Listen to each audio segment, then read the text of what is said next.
Yes, vi har en ligning, der lyder 6x plus parentes 3x minus 7 parentes lige med 4x plus parentes 4x minus 1 parentes.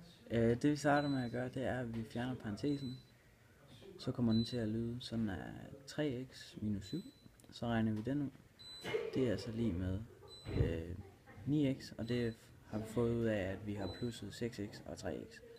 Så fjerner vi så parentesen, fordi vi skal gøre det begge på begge sider. Så fjerner vi parentesen over fra 4x minus 1.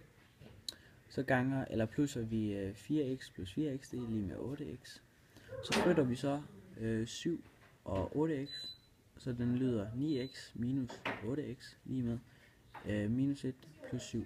Så får vi 1x ud af det, hvis vi regner det ud, og så lyder den x lige med minus 1 plus 7. Så regner vi den ud, og så har vi 6 lige med x lige med 6.